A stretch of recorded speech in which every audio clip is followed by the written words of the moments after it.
Yo, halo orang-orang sukses yang hobinya rebahan sambil nontonin alur cerita film. Terima kasih karena sudah klik video ini. Kali ini Underland Movie akan merangkum cerita film yang berjudul The Rifleman yang dirilis tahun 2019.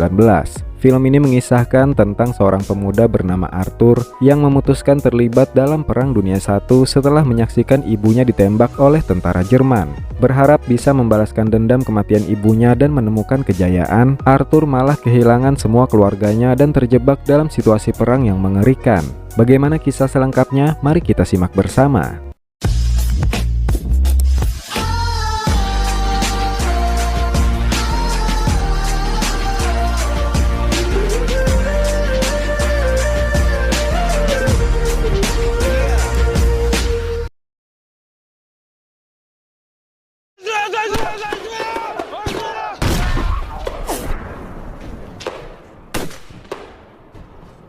Arthur, seorang prajurit muda Soviet dari Latvia, saat itu harus bertahan dari gempuran serangan pasukan Jerman. Arthur merupakan prajurit dari pasukan relawan yang tergabung dalam Resimen 3. Banyak sekali rekan-rekannya tewas dalam pertempuran tersebut. Ketika Arthur bergerak maju berusaha membalas serangan pasukan Jerman, sebuah ledakan menumbangkan pohon dan menimpa tubuh Arthur. Dengan menahan rasa sakit, Arthur kembali bangkit dan terus bergerak maju bersama rekan-rekannya yang tersisa.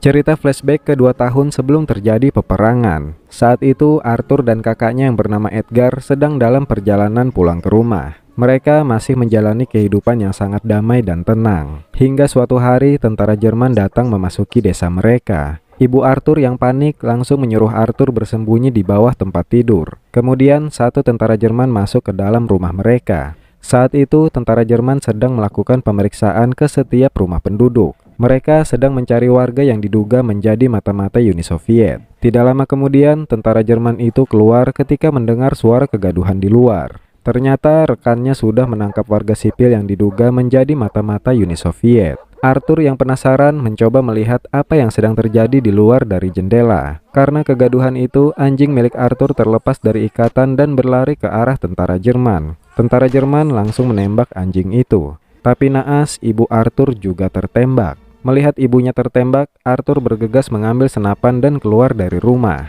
Tapi Arthur terlambat karena tentara Jerman sudah lebih dulu pergi. Arthur hanya bisa menangis melihat ibunya dan anjingnya tewas di hadapannya.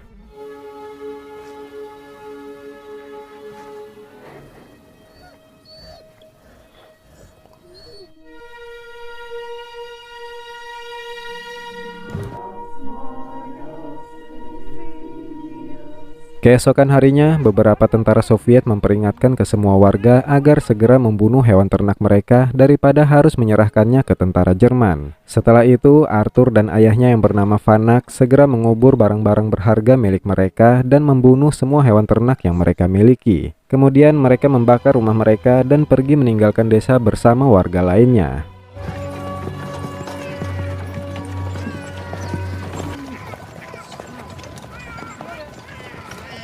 Arthur dan ayahnya memutuskan mendaftar menjadi tentara relawan. Awalnya mereka ditolak karena Arthur masih terlalu muda sedangkan Vanak sudah terlalu tua. Karena itu, Vanak langsung menunjukkan dokumen dirinya kalau dia pernah menjadi seorang sersan. Karena dokumen itu, akhirnya mereka berdua diterima bergabung menjadi tentara relawan.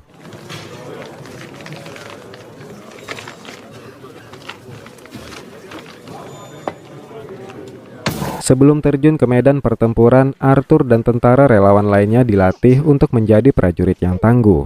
Ketika sedang latihan, Arthur sempat bercanda dengan rekannya. Karena hal itu, mereka berdua harus menerima hukuman dari ayah Arthur. Karena ayah Arthur yang diberi wewenang untuk memimpin pasukan relawan. Mereka berdua dihukum berdiri selama 1 jam dengan 1 kaki. Ketika mereka sedang beristirahat setelah pelatihan, tiba-tiba pesawat tempur Jerman datang dan mendekat ke arah mereka. Semua prajurit segera bersembunyi menyelamatkan diri sebelum pesawat Jerman itu menyerang. Tentara senior berusaha menembaki pesawat Jerman tersebut. Mereka gagal menjatuhkan pesawat itu, tapi mereka berhasil mengusirnya.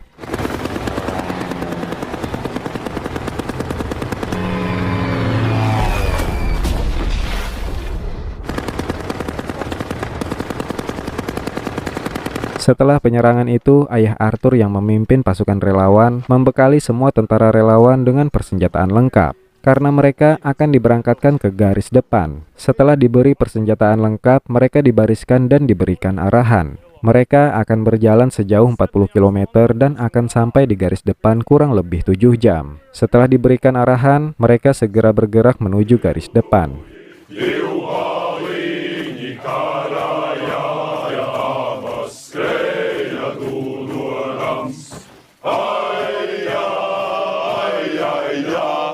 Baru saja sampai di parit pertahanan, mereka langsung mendapat serangan artileri dari pasukan Jerman. Bahkan karena kerasnya suara ledakan dari serangan itu, telinga Arthur sampai berdarah. Ayah Arthur memerintahkan pasukan relawan untuk membalas serangan, karena jika tidak, pasukan Jerman akan meningkatkan gempuran serangan.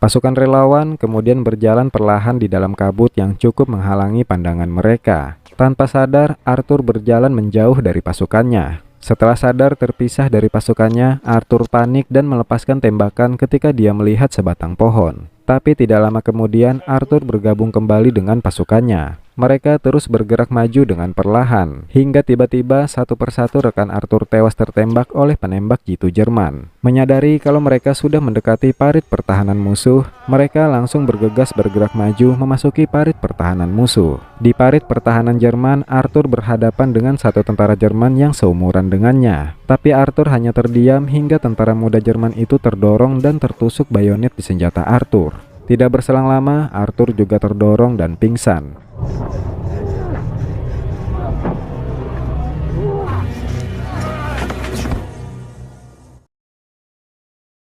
Arthur sadar dari pingsannya ketika pertempuran telah usai. Pasukan relawan berhasil menduduki parit pertahanan Jerman saat itu. Ketika hari mulai gelap, pasukan relawan kembali ke markas. Sesampainya di markas, pasukan relawan mengembalikan semua senjata yang mereka gunakan. Setelah melewati pertempuran pertama, mereka beristirahat dan makan seadanya. Bahkan mereka harus tidur berdesak-desakan. Keesokan harinya, mereka kembali ke parit pertahanan. Ketika seorang prajurit memantau situasi, prajurit itu tertembak oleh penembak jitu Jerman. Ayah Arthur meminta sukarelawan untuk mengintai keberadaan penembak jitu tersebut bersamanya. Arthur pun mengajukan diri untuk melakukan tugas tersebut. Arthur bersama ayahnya dan satu prajurit lainnya mulai bergerak perlahan mencari keberadaan si penembak jitu Jerman. Hingga akhirnya mereka menemukan penembak jitu tersebut. Ketika mereka berhasil menangkap si penembak jitu, Arthur malah ragu membunuhnya. Hingga akhirnya si penembak jitu berhasil memberikan kode ke rekannya dengan menembakkan senjatanya sebelum rekan Arthur membunuhnya. Rekan si penembak jitu langsung menembak ke arah suara tembakan itu terdengar. Arthur, ayahnya dan satu prajurit lainnya berusaha kembali ke parit pertahanan. Tapi naas, Arthur tertembak di lehernya saat itu. Dengan perasaan panik, ayahnya segera membawa Arthur ke petugas medis untuk mendapatkan perawatan. Beruntung petugas medis berhasil mengeluarkan peluru yang bersarang di tenggorokan Arthur. Arthur pun masih bisa diselamatkan. Setelah menjalani perawatan medis di rumah sakit, kondisi Arthur kian membaik. Gadis bernama Martha, seorang relawan tim medis, merawat Arthur dengan sangat baik selama Arthur berada di rumah sakit. Setelah pulih sepenuhnya, Arthur memberanikan diri berkenalan dengan Martha.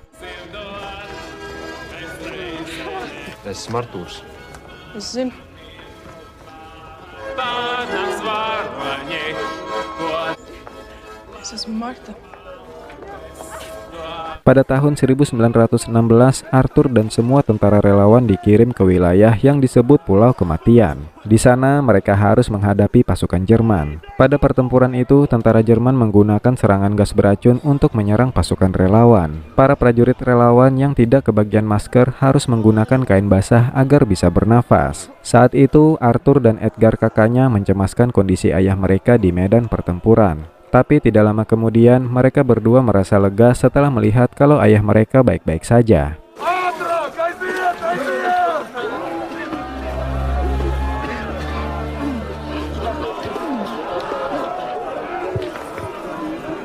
Beberapa hari kemudian, ketika mereka sedang berjaga di parit pertahanan, sang komandan mengatakan ke Arthur kalau ayahnya tidak kunjung terlihat. Mendengar itu, Arthur langsung berlari mencari ayahnya. Arthur keluar dari parit pertahanan dan terus merangkak mencari ayahnya. Hingga akhirnya Arthur mendapati ayahnya sudah tewas.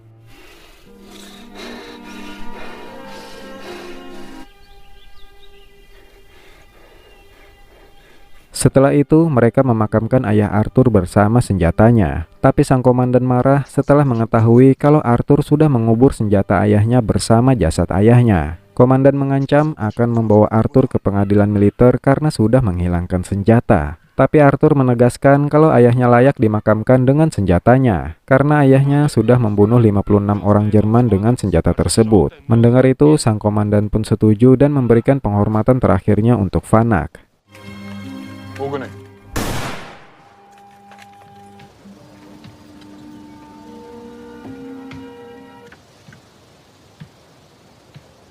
Saat musim dingin, para prajurit relawan dipersilahkan bergabung dengan unit Siberia dari Resimen ke-12.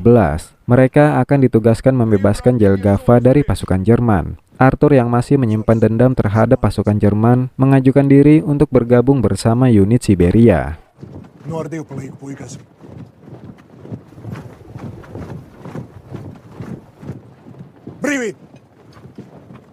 Malam harinya, Arthur bersama unit Siberia tiba di Jelgava. Arthur memotong kawat pembatas untuk membuka jalan pasukannya. Setelah itu, Arthur dan satu rekannya bersiaga dengan tameng kecil menunggu waktu penyerangan tiba. Tapi tidak lama kemudian, posisi mereka diketahui oleh pihak musuh. Satu tentara Jerman menembaki mereka dan berhasil mengenai rekan Arthur. Arthur segera memberi aba-aba ke pasukannya untuk menyerang. Unit Siberia langsung bergerak maju berusaha menerobos pertahanan pasukan Jerman.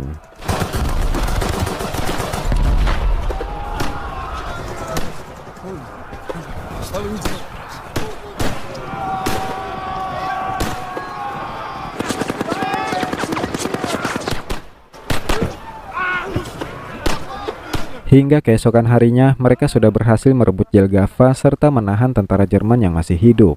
Malam harinya, Arthur kembali bergabung bersama pasukan relawan. Pagi dini hari, sang komandan memerintahkan pasukan relawan kembali ke posisi lama untuk kembali bertempur. Dan pagi harinya, pasukan relawan kembali ke medan pertempuran. Tapi saat itu, pergerakan mereka tertahan karena pasukan Jerman terus menghujani mereka dengan serangan artileri. Dan tidak diduga, saat itu Edgar terkena ledakan dari serangan artileri. Arthur pun segera menghampiri kakaknya. Tapi sayang, Edgar tewas karena ledakan tersebut.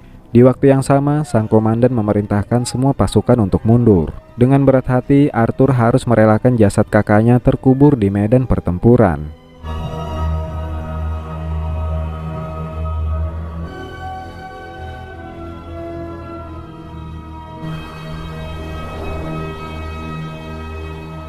Ketika pasukan relawan sampai di kamp sementara mereka bertemu dengan warga sipil yang mencari anggota keluarga mereka yang ikut ke medan pertempuran. Di sana, Arthur juga bertemu dengan Martha yang sedang mencari ayahnya. Arthur berjanji kepada Martha akan mengirim surat untuk Martha jika dia bertemu dengan ayah Martha. 2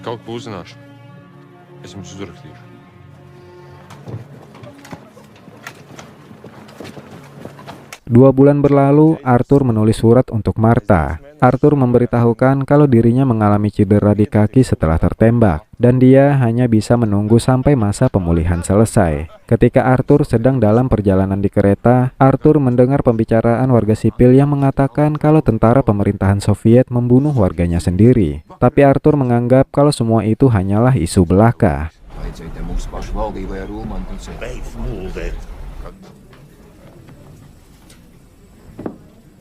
Sesampainya di tempat tujuan, Arthur melihat ada beberapa prajurit relawan akan dieksekusi. Arthur melihat temannya yang bernama Michelson ada di antara para prajurit itu. Para prajurit itu dituduh sebagai pengkhianat, dan tidak diduga Arthur dan rekan-rekannya diperintahkan untuk mengeksekusi mereka. Semua rekan Arthur terpaksa menembak para prajurit tersebut, tapi Arthur menolak dengan alasan kemanusiaan. Karena itu, komandan juga menuduh Arthur sebagai pengkhianat. Dengan alasan itu, Arthur ditangkap dan akan dijebloskan ke penjara.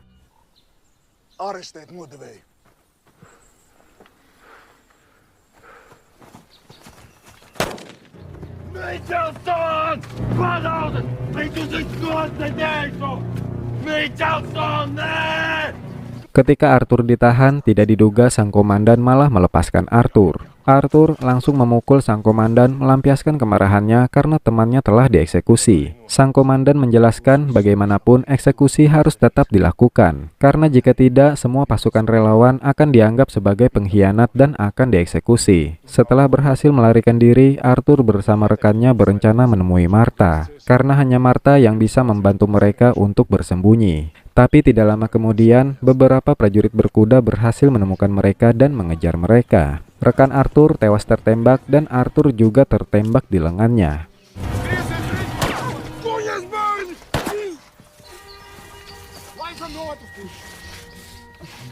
Arthur berhasil lolos dan bertemu dengan Martha. Melihat Arthur terluka, Martha segera mengobatinya. Setelah situasi sudah aman, Arthur kembali mendatangi jasad rekannya bersama Martha dan memakamkannya. Setelah memakamkan rekannya, Arthur memutuskan pergi meninggalkan Martha. Arthur memberikan cincinnya ke Martha dan berjanji akan kembali kepada Martha. Arthur memutuskan bergabung dengan pasukan tentara netral yang sebagian prajuritnya terdiri dari anak-anak yang masih di bawah umur. Arthur akan bergabung bersama mereka melindungi jembatan kereta dari Estonia yang akan membawa persenjataan.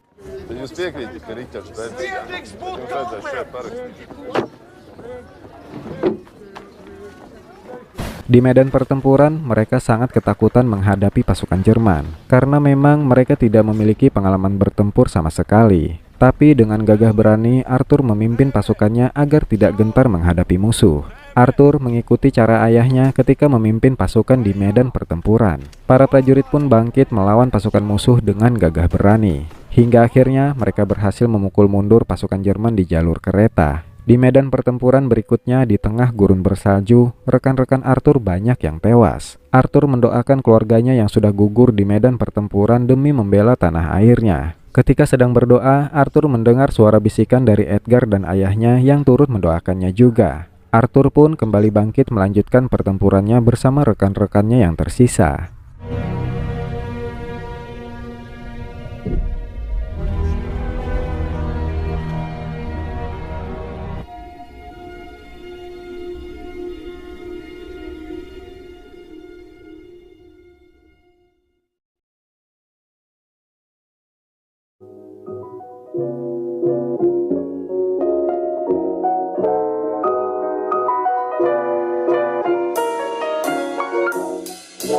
Setelah kehilangan keluarganya dan rumahnya, Arthur terhibur dengan bergabung menjadi tentara nasional. Tapi perang tidak seperti yang dibayangkan Arthur. Tidak ada kemuliaan, tidak ada keadilan, semua brutal dan menyakitkan.